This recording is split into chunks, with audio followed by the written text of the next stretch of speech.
ভাগ্য এমন এক রহস্য যার রচনা আগেই হয়ে গেছে, কিন্তু প্রতিটি পদক্ষেপে আমাদের পরীক্ষা নিতে থাকে। কিন্তু একটি সত্য এটাও যে নিজের কর্ম দ্বারা আমরা সেই রচিত ভাগ্যকে নতুন দিক নির্দেশ করিতে পারি। ভাগ্য জীবনের কোনো প্রতিবন্ধকতা নয়, এ হলো ঈশ্বরের রচিত লীলা, যা সকল জীবের কর্ম অনুযায়ী ফল রচনা করা হয়।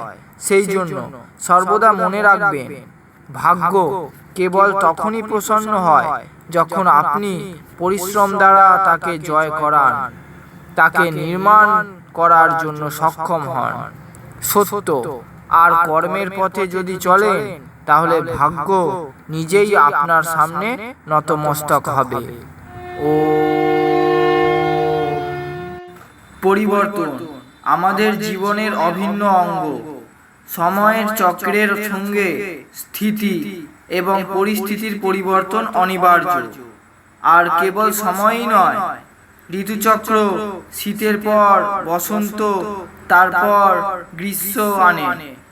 অর্থাৎ আমরা সকলেই এই বিষয়টি ভালো মতোই বুঝতে পারি আর গ্রহণও করি।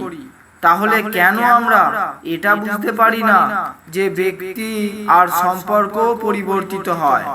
যেমন গ্রীষ্মকালে আমরা শুভ্র এবং হালকা পোশাক পরি, শীত আসার পূর্বে উলের বস্ত্র, আর বর্ষা আসার পূর্বে ছাতা নিয়ে প্রস্তুত থাকি।